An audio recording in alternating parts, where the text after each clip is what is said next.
Chapter 1. The joke that wasn't a joke that I should have known something was coming the moment he tapped his glass. It was the annual holiday office party. Open bar, rented ballroom downtown, string lights everywhere trying to make corporate feel human.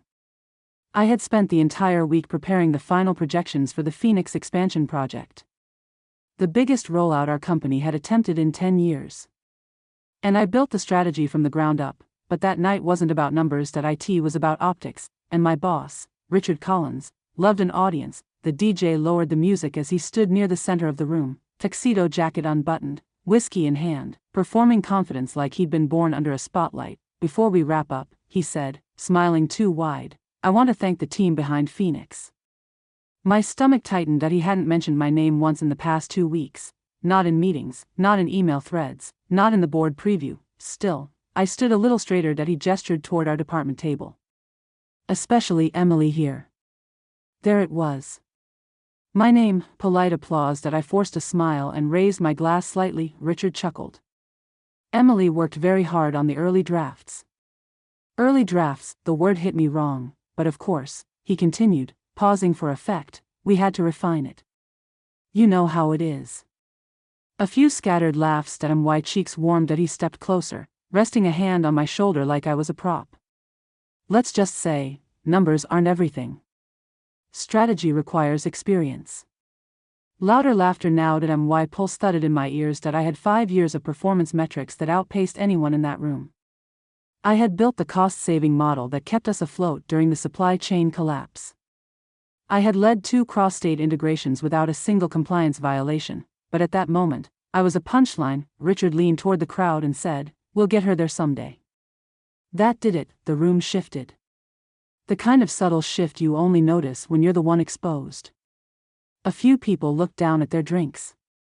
A couple of junior analysts exchanged glances. I felt my throat close, not because I doubted myself, but because I understood exactly what he was doing. He wasn't correcting me. He was positioning me, smaller. Junior.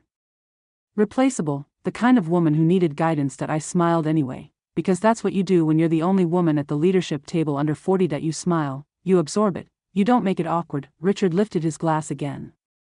To Phoenix, and to the team who made it what it is. Applause. He didn't mention that I had negotiated the vendor contracts personally. He didn't mention that my forecasting model was the one the CFO had emailed about at 11:43 p.m. with the subject line, "This is brilliant." He didn't mention that the risk mitigation strategy he was now presenting to the board was lifted word for word from my slide deck. The music came back on, the moment dissolved, but something inside me didn't. I excused myself and walked toward the balcony doors. The cold December air hit my face as I stepped outside. I stared down at the city lights, steady and indifferent. For 5 years, I had believed that if I worked hard enough, smart enough, quietly enough, I would be undeniable, that merit would speak, that results would protect me. But corporate reality has a different rulebook. Visibility is power, narrative is power, and tonight, he had rewritten mine. I heard the door slide open behind me. Hey. It was Mark from finance. He hesitated. That was awkward. I let out a small breath. It's fine. He studied me for a second. You know everyone knows you built Phoenix, right? I turned toward him. Do they? He didn't answer immediately, and that silence told me everything. Back inside, Richard was laughing loudly, holding court near the bar. I watched him through the glass. For the first time, I wasn't hurt. I was calculating, because humiliation is one thing, but miscalculation, that's something else entirely. And Richard had just made one. What he didn't know, what no one in that ballroom knew, was that earlier that afternoon, I had received an email directly from the CEO's office, subject line, request to review Phoenix strategy, confidential. He thought he had made me smaller. He had no idea who was about to look closer, and I didn't say a word. I just went back inside, picked up my glass, and waited. Chapter 2.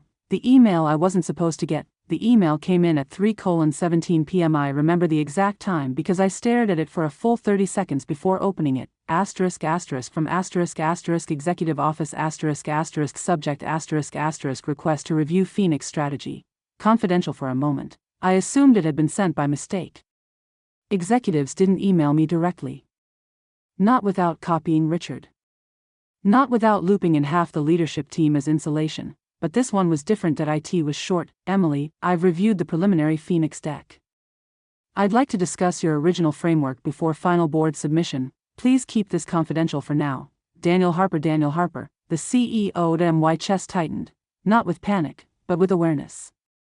That kind of awareness you get when you realize something bigger than you thought is already in motion. That he had written your original framework, which meant two things. 1. He knew there had been revisions. Point 2. He knew I wasn't the one presenting it. That I reread the message 3 times. Richard had told the board the strategy evolved through senior leadership refinement.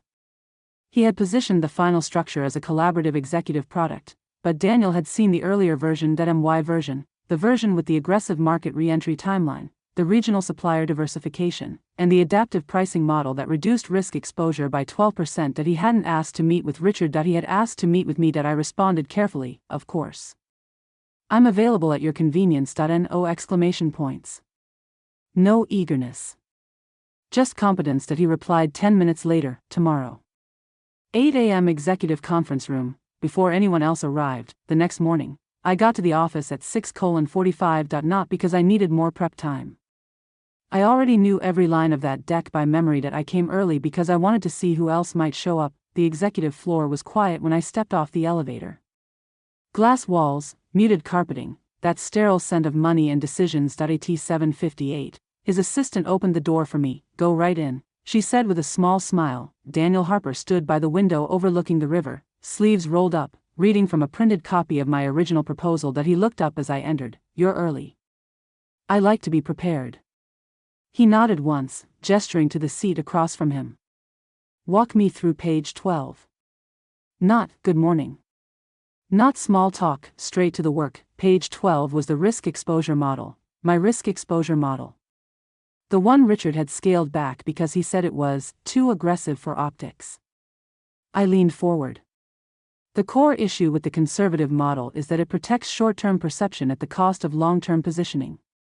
He didn't interrupt. So I kept going. For Phoenix to succeed, we have to accept a temporary margin dip in exchange for supply chain independence. If we don't, we stay vulnerable to the same vendor bottlenecks that cost us Q3. He studied me carefully. And you're confident in the vendor transition timeline? Yes. Even if it draws scrutiny from the board? I met his eyes. Yes. There was a long pause, the kind that feels like evaluation. Finally, he said, why was this scaled back in the revised deck? There it was, the question that I could have deflected, could have said it was a team decision, could have protected Richard the way corporate culture trains you to protect hierarchy. Instead, I chose precision. I was advised the board would respond better to incremental positioning. Daniel tilted his head slightly. By who? Another pause, measured. Richard. He didn't react outwardly. He simply turned a page. Do you agree with that adjustment? No. Silence again. Then something shifted. He leaned back in his chair and looked at me, not like a subordinate, like an asset. You built this entire structure yourself? Yes. Vendor negotiations? Yes. Financial forecasting? Yes. Contingency models? Yes. He gave the smallest nod. I thought so. My pulse steadied. He stood and walked back toward the window, looking down at the city like he was rearranging pieces on a board. Emily, he said finally, Phoenix determines our 5-year positioning. I need someone who understands it at the architectural level. I waited. He turned back toward me. Be ready. For what? For the board presentation next week. My breath caught. That's Richard's presentation. Not anymore. The words didn't explode, they landed, controlled, decisive. I felt heat rise to my face, not from embarrassment this time, but from the weight of it. Will he know?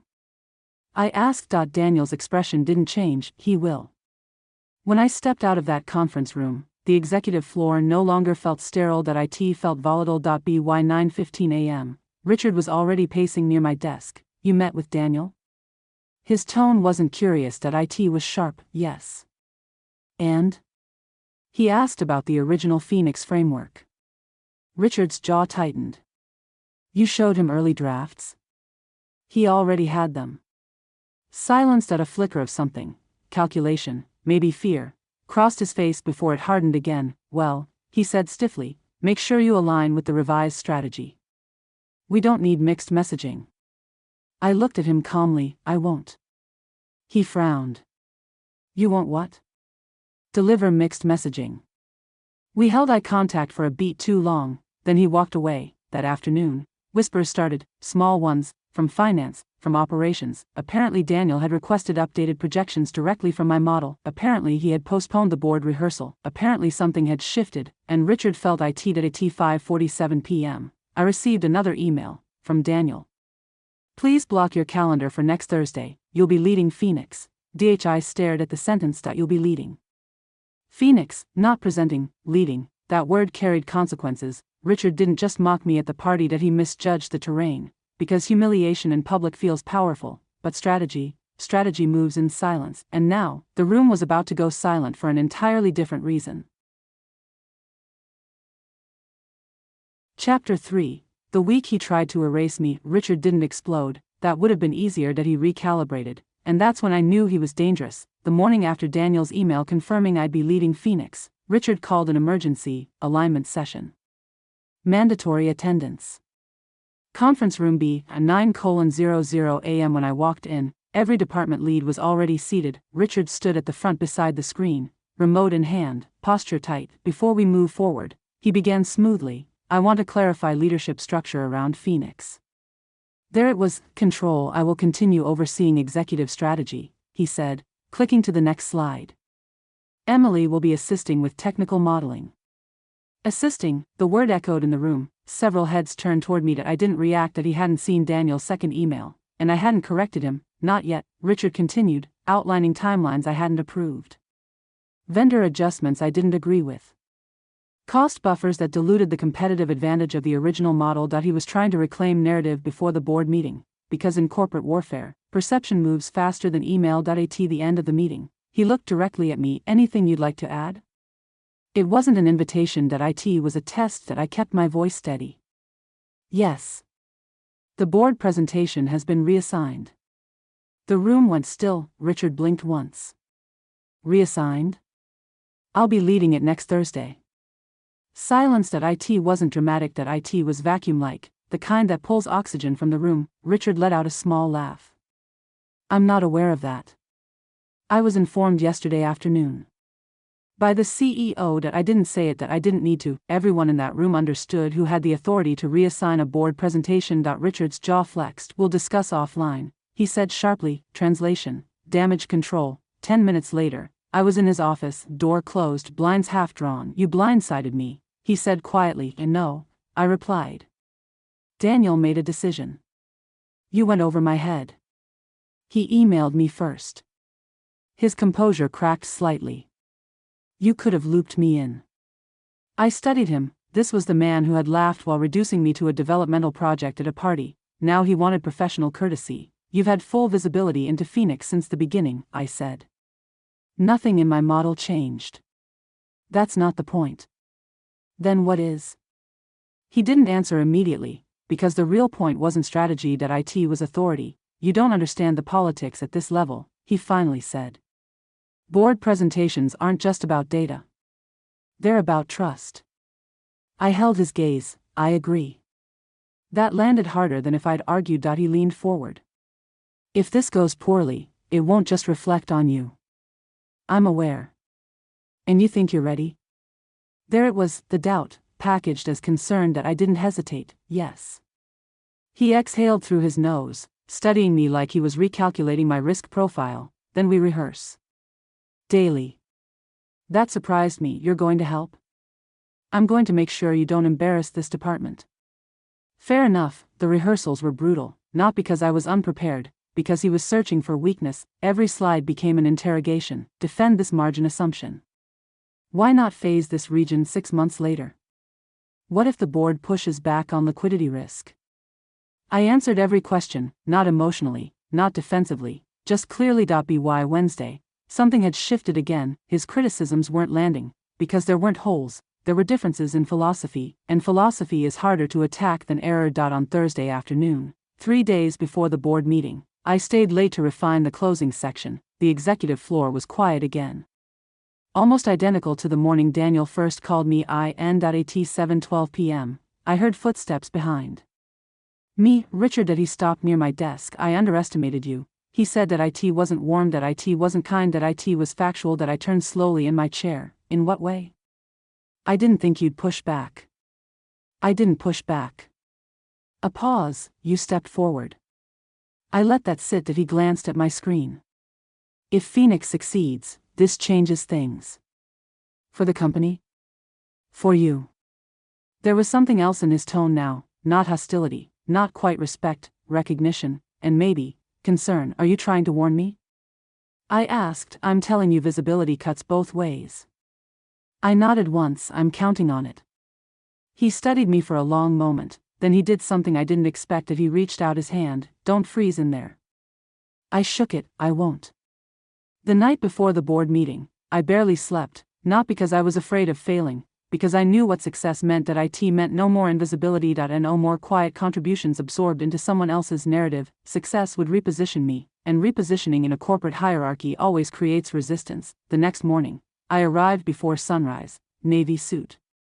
Hair pulled back. Minimal jewelry. Armor. I reviewed my notes one last time. Daniel stepped into the hallway. Ready? He asked. Yes. He studied my expression. Good, he said. They're going to push. I know. And Emily? Yes. Don't dilute it. I nodded, because that was the real test, not surviving scrutiny, holding the line. Inside the boardroom, 12 seats waited around a long polished table. Richard sat halfway down, expression unreadable. For the first time in 5 years, I wasn't presenting slides someone else introduced. I was being introduced. Daniel stood at the head of the table. Today, he said calmly, Emily Carter will walk us through Phoenix. No qualifiers. No hierarchy, just my name. Richard didn't look at me. The room turned. I stepped forward, clicked the remote, and began. Chapter 4. The room went silent. The first 5 minutes were controlled, deliberate. I opened with market positioning. Not numbers. Not projections, context. Phoenix isn't a growth initiative, I said evenly. It's a stability strategy disguised as expansion. 3 board members looked up immediately. Good, you don't win rooms like this with spreadsheets, you win them by reframing risk. I clicked to the next slide. Our current vendor concentration leaves us exposed to a 17% volatility swing under moderate disruption. Phoenix cuts that exposure in half within 18 months. A board member named Harold Whitman leaned forward. At what cost? There it was. I didn't rush. A temporary 4.8% margin compression in Q1 and Q2. Murmurs. Harold raised an eyebrow. That's not insignificant. No, I agreed. But neither was our 11% loss during the supply freeze 2 years ago. Silence again. You could feel the room recalculating. Richard sat halfway down the table, hands folded. Watching, not helping, not interrupting, assessing. I moved into vendor diversification strategy. Slide 12. The one Daniel had asked me about first. Our competitors are still consolidating suppliers to protect short-term optics, I continued. Phoenix does the opposite. We decentralize. That gives us negotiation leverage and operational insulation. Board member Lisa Grant spoke next. And if the new suppliers underperform? We built performance triggers into every contract, I replied. Failure thresholds revert volume back to primary vendors automatically. Her expression shifted slightly. Approval? Maybe, but this wasn't the hard part. The hard part was liquidity. Slide 16 appeared on the screen. The room stiffened almost immediately. Our cash allocation model requires reallocating capital from 2 legacy divisions. Harold frowned. You're suggesting we reduce funding to Nord Stream? Yes. That division built this company. And it hasn't scaled in 6 years. That landed. You don't challenge legacy lightly in rooms like this, but truth has weight. Daniel remained silent at the head of the table, letting it play out. Harold's voice sharpened. You're proposing we bet 5-year positioning on a regional expansion model during economic uncertainty. I met his gaze directly. I'm proposing we stop reacting to uncertainty and start pricing it into our structure. The air changed, subtle, but real. Another board member flipped through the printed deck.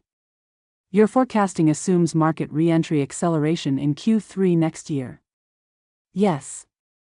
What if demand softens? It will, I said calmly. A pause. He blinked. It will? Yes. Which is why our tiered pricing model anticipates elasticity.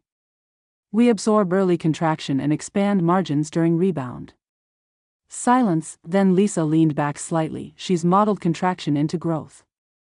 No one laughed, because it wasn't a joke that IT was architecture. For 23 minutes, they pressed vendor reliability, labor costs, capital risk, competitive response, and every time, I answered, not perfectly, but precisely, and then it happened. Harold closed his folder slowly. What's the downside? He asked, not combatively, seriously. That question told me everything. Because that wasn't dismissal, that IT was engagement. The downside, I said carefully, is visibility. A few confused looks that I continued. If we move first with this structure, competitors will notice. Analysts will question the short-term margin compression. We will be scrutinized. And you're comfortable with that? Harold asked. Yes. Why? Because this was never about slides, that IT was about conviction. Because stability isn't quiet, I said. It's built. The room stilled. Daniel finally spoke. Richard, you reviewed this framework? All eyes shifted. Richard cleared his throat. Yes. And? He hesitated. A fraction too long. It's aggressive, he said carefully. But comprehensive. That was as close to endorsement as pride would allow. Daniel nodded once, then he turned back to me. If approved, can you execute this? There it was. Not, can the department? Not, can Richard oversee? You, the weight of 5 years pressed into that moment, late nights, swallowed credit, holiday party laughter. Yes, I said. No qualifiers, no hedging, just yes. Daniel looked around the table. Vote. It wasn't dramatic. No music. No cinematic pause, just hands point one by one. Harold hesitated for 2 seconds, then raised his hand. Unanimous. The decision passed. Phoenix would move forward, under my structure, under my leadership. The room exhaled collectively, papers shuffled, chairs slid back, but before anyone stood, Daniel added something effective immediately. Emily will oversee Phoenix implementation directly from the executive office. The silence that followed was heavier than before, because approval is one thing, elevation is another. Richard didn't move, didn't blink, didn't smile. But something in his posture changed. Not collapse, not anger. Recognition. As the board members filed out, Harold paused beside me. You held your ground, he said quietly. Thank you. He gave a small nod. Don't soften it now. I won't. When the room finally cleared, it was just Daniel, Richard, and me. Daniel gathered his papers calmly. Good work, he said to me, then to Richard. We'll discuss transition structure this afternoon. Transition structure, corporate language for power shift. Richard gave a tight nod. Daniel left. The door closed. Silence again, different this time. Not hostile, not public, just real. Richard walked slowly toward the window, hands in his pockets. I didn't expect that, he said. Neither did I. He turned slightly. You know what this means? Yes. You won't be invisible anymore. That wasn't a warning now. It was fact. He studied me for a long moment. Then he did something unexpected. He gave a small, restrained smile. Don't let them turn you into me. I didn't answer, because I wasn't sure if that was advice or regret. Outside, the office hummed with rumors already spreading. Promotion, executive office, board approval. People glanced up as I walked past, not with sympathy, not with dismissal, with recognition. And for the first time in my career, the narrative wasn't being rewritten around me. I was writing it.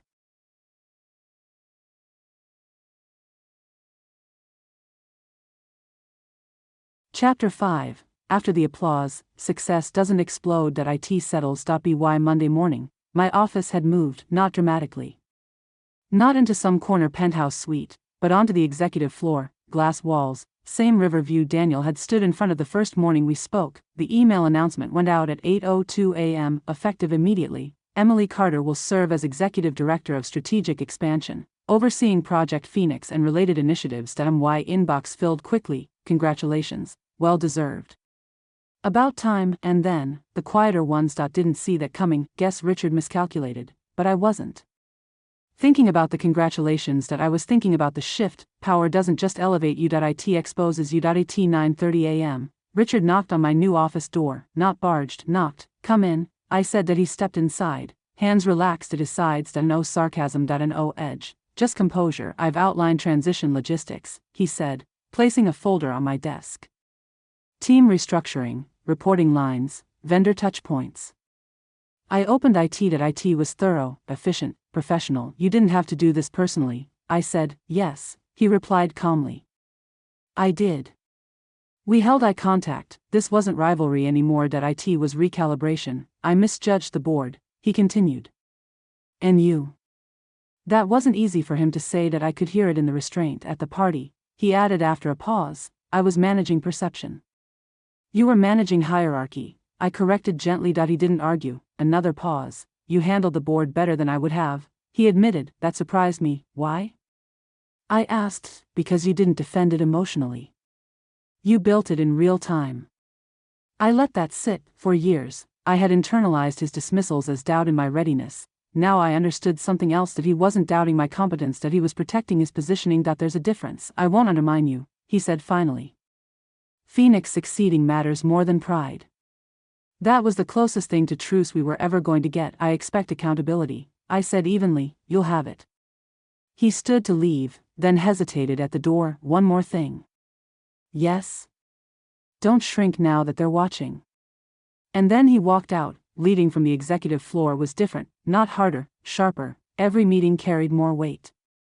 Every decision had ripple effects. The first major implementation review came 2 weeks later. Phoenix was ahead of schedule. Vendor negotiations closed at 3% below projected cost. Our diversification model triggered early stabilization in 2 regions. Numbers don't clap, but they validate. During the review meeting, Harold looked across the table at me. Margin compression tracking as forecasted, he said. Risk exposure down 8% already. He nodded once, approval. Daniel spoke next. This is why we moved decisively. Not why I moved. That mattered. After the meeting, I walked back through the hallway lined with framed milestones of the company's history, founders, acquisitions, legacy expansions. Every frame told a story of risk. Of someone deciding not to stay comfortable. My phone buzzed. A text from Mark in finance. That he sent a photo. IT was from the holiday party. Richard standing with a drink in hand. Me in the background, slightly out of focus. Under it, he wrote, crazy how fast narratives change. I stared at the image for a long moment. They hadn't changed fast. They'd changed because they were challenged. Visibility cuts both ways. Richard had warned me that he wasn't wrong. 3 weeks into implementation, an analyst questioned our capital reallocation publicly during a cross-department call. Old me might have softened the model, adjusted language, buffered the edge. Instead, I said calmly, show me a better 5-year stability projection and we'll evaluate it. Silence. No1 had one. Leadership isn't volume. It's clarity. The real test came a month later. Another corporate event, quarterly celebration, same ballroom, same string lights, different atmosphere. Daniel took the stage briefly. This quarter, he said, we shifted from reactive to structural growth. That shift doesn't happen without courage. He paused, then, Emily. He didn't need to say more. Applause filled the room, not polite this time, earned. I walked to the stage, not as a symbol. As a strategist. I took the microphone. Phoenix wasn't built in a boardroom, I said. It was built in spreadsheets at midnight. In vendor calls no one wanted to take. In conversations where risk wasn't avoided, it was priced. A few knowing smiles across the room. And here's the part that matters, I continued. Stability isn't quiet work. It's visible. And it belongs to the people who build it. I didn't look at Richard. I didn't need to. When I stepped down, he was standing near the bar again, same spot, different posture. He gave a small nod. Respect, not dominance, not defeat, recognition. Later that night, I stepped onto the balcony again. Cold air. City lights, same view as the night he had laughed. But I wasn't calculating now. I was steady. Daniel joined me briefly. You handled that well, he said. Thank you. He studied the skyline. You know this puts you on a faster track. I know. Ready for that? I thought about the party, the joke, the boardroom, the vote, the silence before hands lifted. Yes, I said, because the truth was simple. He mocked me in public, but I didn't win in public. I won in preparation. In restraint. In refusing to shrink. And in the end, the room didn't go silent because I was humiliated. It went silent because I was undeniable. The music swelled behind us. Laughter carried through the glass doors. Inside, people were celebrating results. Outside, the city kept moving. So did I. And this time, no one could rewrite my name smaller.